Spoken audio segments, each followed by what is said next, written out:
Welcome to Los Santos, the city of celluloid, sin, and cellulite removal. From dead starlets in Vinewood, to the gangbangers in Davis and Strawberry, and terracels in Chumash, to the drunken tourists in Del Perro Pier. It's time to take a look inside this cesspit of destroyed dreams, drug-addled degenerates, and deluded desperados that make up this great city of lights. Hi.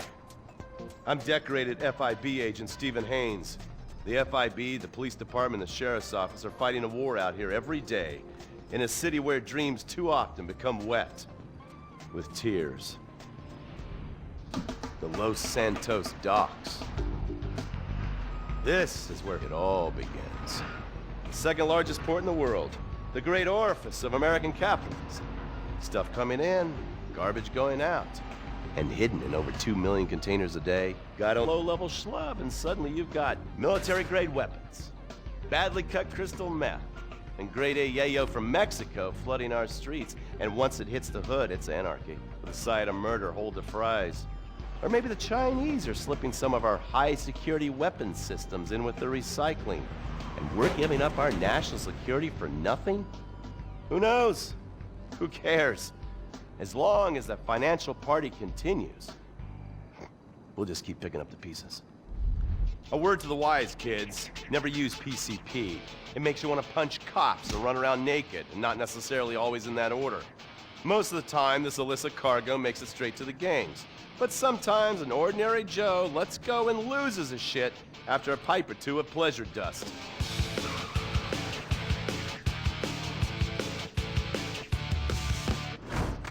The Vagos, bloodthirsty Chicanos with a predilection for pain, papaya juice, and spicy plantains.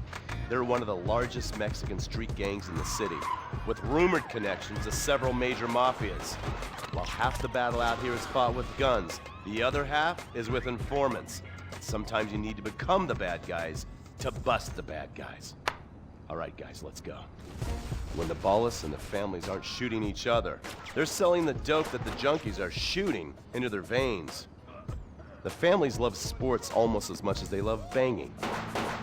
Flashy, arrogant, competitive, and aggressive, they are lifelong bitter enemies of the Ballas. Wearing the colors of the feud or the corkers, the families call themselves Gang Green.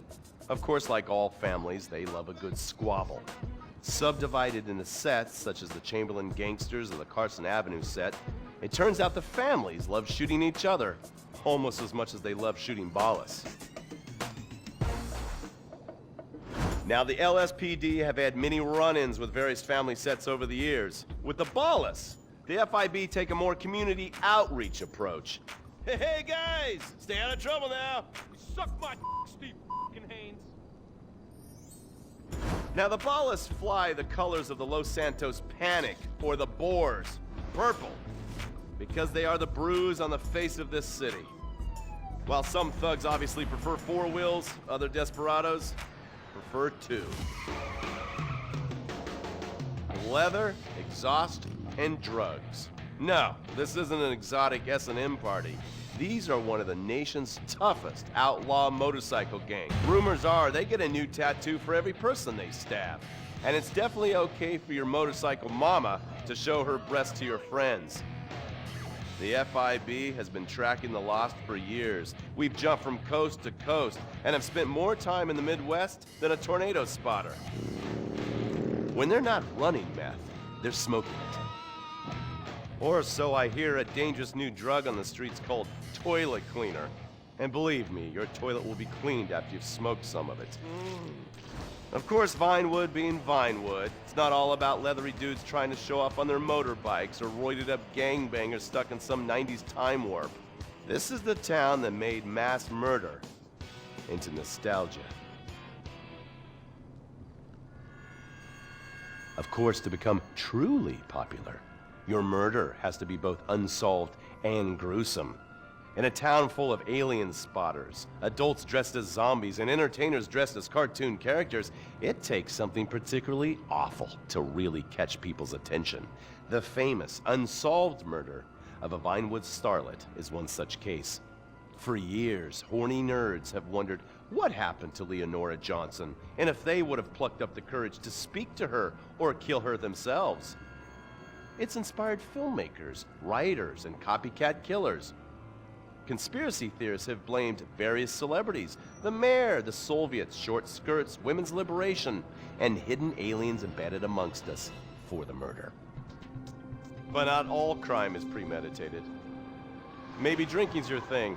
Look at this drunken buffoon, proving that there doesn't always need to be criminal intent to cause serious criminal damage. Or maybe you're just an overprivileged poppycock, living on daddy's pension and protesting about the unfairness of capitalism. Maybe stock market manipulation is your bag, or loan sharking, double identity theft, assassination, or even worse, swinging. On our next episode, I, Stephen Haynes, will show you the flashier side of crime in Los Santos. Illegal street racing, cocaine, and vice. Yes, speed, snort, and sex. The alliterative threesome that helped hook America on the Underbelly of Paradise.